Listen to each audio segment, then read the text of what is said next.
Usually when we kick off one of these deep dives, I come in with a certain kind of energy. Right, ready to go. Yeah, I've got my coffee, a stack of notes, and I'm just ready to tear through everything, find the actionable bits. Unpack, dissect, categorize. Exactly. But Yeah. today the feeling in here is just different. It really is. Yeah. The source material we're looking at, these excerpts from the Vigilant Balance, specifically from the Brahma Purana, it almost resists that kind of energy. It does. It feels like if we try to rush this, we'll just miss the entire point. So I'm going to make a suggestion to you listening right now. If you're multitasking, maybe rushing somewhere just for a moment, maybe shift gears. Because the questions we're exploring today, they aren't about productivity or the news cycle. They're about the very machinery of existence.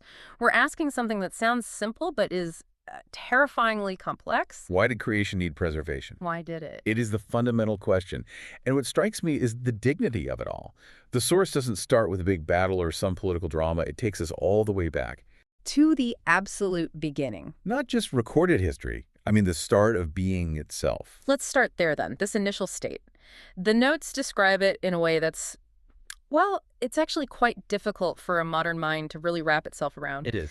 It says creation began in balance. And these four elements, they emerged simultaneously. Light, form, rhythm, and order. And the simultaneity is just, it's the crucial detail there. In our world, things are sequential, cause and effect. It's action-reaction. Right.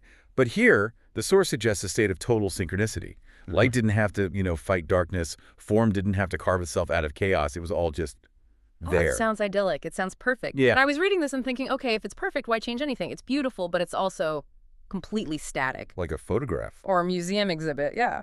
And that is exactly the friction point, isn't it? Yeah. A museum exhibit is perfectly preserved, yes, but it's not alive. It doesn't breathe. And the source makes this profound point right at the start. Creation was never meant to remain still. That's the kicker. Existence had to expand. It had to move. Huh. But the logic there is, well, it's a little unnerving. The moment you introduce movement into a perfect system, You introduce risk. you introduce the possibility of collapse. Think about a spinning top. Mm-hmm. When it's just sitting there, it's perfectly stable, it won't fall, but it isn't doing what a top is meant to do. Right. The moment you spin it, give it purpose, movement, you also introduce the wobble, the possibility of the fall. The text doesn't see this as a mistake. It sees it as an inevitability of life. So the universe starts to spin, expansion happens, and this is where we get to the erosion of harmony. There's a line in the material that I circled, I think, 3 times. I think I know the one. It explains why things started to go off the rails. It says, desire began to move faster than wisdom. That line, it carries so much weight. Desire began to move faster than wisdom. It feels like a diagnosis of the human condition, doesn't it? But here we're talking on a cosmic scale. I'm trying to visualize what that actually means, mechanically. Well, I think you have to look at the nature of wisdom. Wisdom it's retrospective. It's what you get after the experience. After you've made the mistake, usually. Exactly. It needs processing time, reflection, but desire. Desire is instantaneous. It's the engine. It's that spark that says, I want more, or I want to become that. So if you put desire and wisdom in a drag race... Desire wins off the line every single time. Every time. And as the universe expanded, that engine of growth desire, it just outran its own spearing mechanism, which was wisdom. The source says multiplicity increasing while restraint weakened. Multiplicity. Which is just a more elegant way of saying more stuff, right? More complexity, more variables. More life. More forms, more interactions.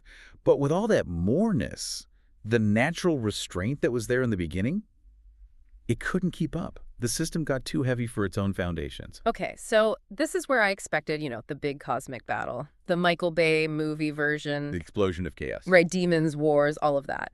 But the source is so specific here, and it's a distinction that I think is really important. It says the disruption came not through chaos, but through excess. It just turns our whole assumption on its head. We're conditioned to fear chaos, the breakdown of order. But this suggests the real danger isn't disorder. It's too much unbridled growth. Excess. It's almost like cancer. Cancer isn't chaos. It's cell growth that just doesn't know when to stop. That is a very, very apt analogy. It forces the question, what happens when growth forgets responsibility? Which brings us to the pacing of all this. And this was the part that actually unsettled me the most. Because an explosion, you notice. A meteor hits, you react.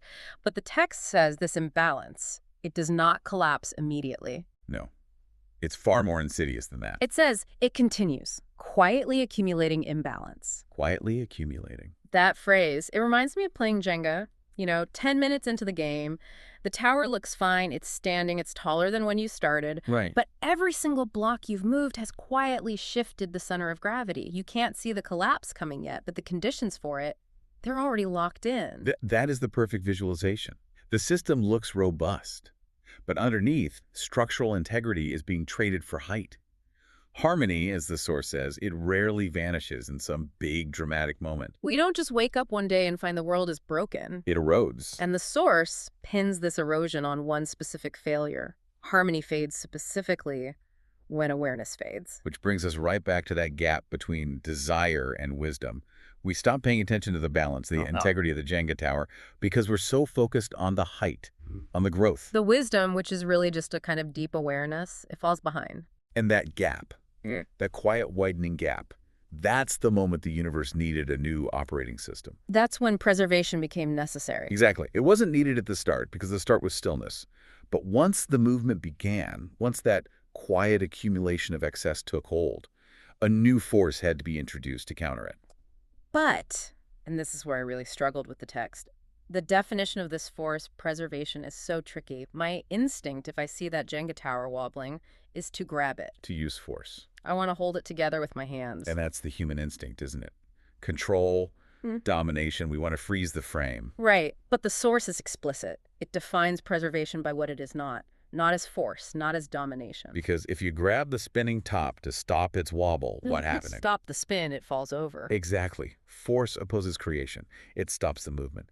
And the goal isn't to stop the universe. It's to keep it moving without collapsing. So instead of force, the text gives us this idea of watchful balance. Watchful balance. And then there's a phrase I really need your help with. It says preservation involves intervention without control.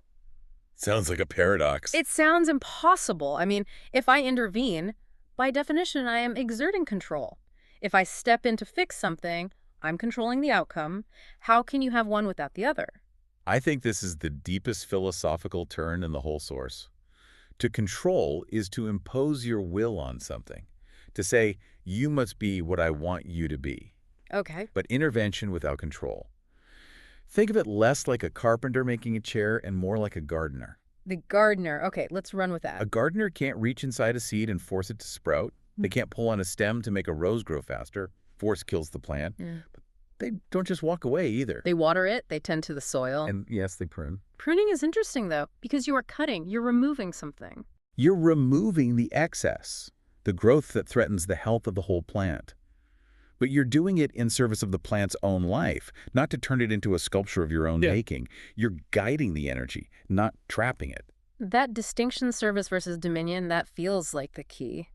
The text also uses another phrase, sustaining without possession. Sustaining without possession.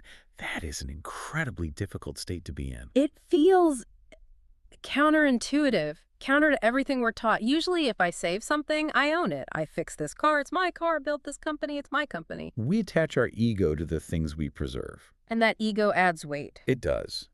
If you try to preserve the universe while also possessing it, you just become another source of gravity, another imbalance.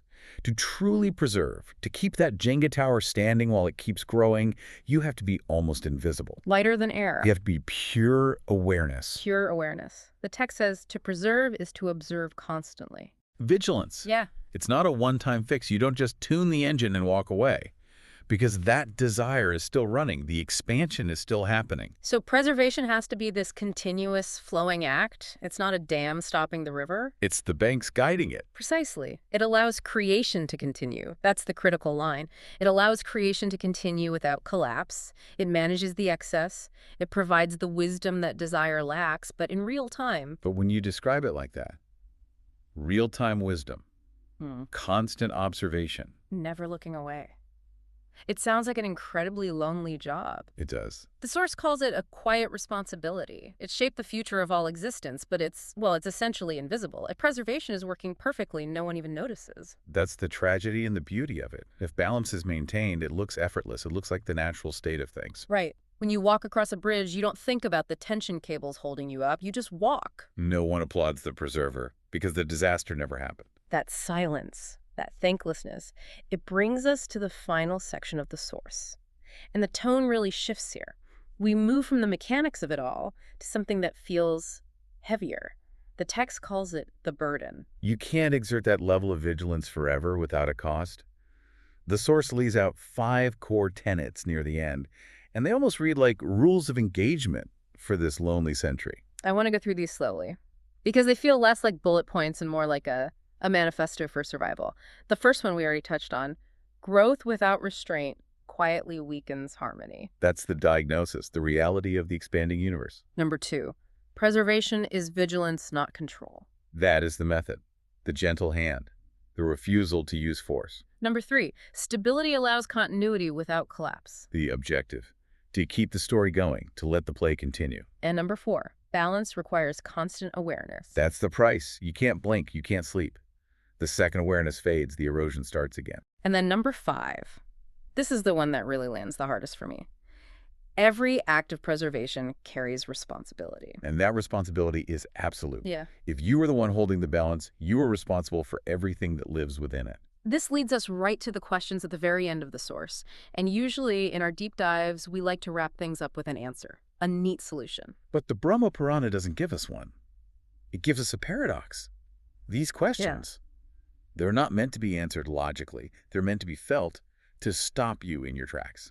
The text asks, who preserves the preserver? It just sends a chill down your spine, doesn't it? Yeah. If this whole system, the light, the form, the rhythm, if it all relies on this one watchful entity to keep the excess in check, who was watching them? It implies an infinite regress, like standing between two mirrors. Or maybe something even more terrifying, supreme solitude. If preservation is sustaining without possession, then the preserver possesses nothing, not even their own safety. They're poured out entirely into the act of observing. They are the foundation that can never rest on anything else. And then the second question, which brings in time, how long can balance be held? That one haunts the entire text. Because, remember, desire moves faster than wisdom. The expansion is always pushing. The pressure never stops. The Jenga tower is always getting taller. So preservation isn't a fix. It's not a solution that solves the problem for good. It's a constant, eternal counterpressure. It's an eternal act of will, a choice made every single millisecond to choose awareness over drift. To choose wisdom over impulse. It makes the universe feel so incredibly fragile. We walk around, getting coffee, checking our emails, just assuming the ground will stay under our feet. But if you take this text seriously, that stability is a miracle. It is fragile, yes. Yeah. But it is also precious. Because it means that the order we see, the beauty we experience, the very fact that we are here having this conversation, it's not an accident. And it is not guaranteed. It is being held. It is being sustained by a constant, silent act of vigilance. It really changes how you look at the world. You stop taking that stability for granted. You realize that quiet accumulation of imbalance is always there in the background, but something is holding it back. And it invites us, on a much smaller scale, to look at our own lives. In our own small corners of existence, are we contributing to the excess? Or are we part of the vigilance? Are we letting our desire run faster than our wisdom? Are we pruning the garden, or are we just letting it overgrow until it chokes itself out? Those are the questions the source leaves us with. It's not a text that tells you what to do. It just shows you how the machinery works and asks you where you fit inside it. It really asks us to value the act of maintenance. We live in a culture that worships the creator, the innovator, the disruptor. The one who starts things with a bang. The light and rhythm part. The spin. Exactly. But this text, it elevates the preserver, the one who stays, the one who watches, the one who intervenes without controlling. It suggests that without that second force, the spark just burns itself out. Or burns everything else down with it. It's a humbling perspective. It really forces you to slow down. And it reminds us that balance isn't a destination. Yeah. You don't achieve balance and then, retire to the beach. Balance is an action. It's a verb. It is something you do breath by breath. To observe constantly. Yes. As we wrap this up, I find myself just thinking about that final image. The watcher. Standing in the flow of creation, letting it move, letting it grow, but just gently, endlessly tapping it back into alignment. Sustaining without possession. It really is the ultimate definition of love, isn't it? Yeah. To care for something enough to keep it safe, but to respect it enough not to control it. I think that's exactly what it is. And maybe that's why the text leaves us with those unanswered questions. Because that kind of love, It's a mystery.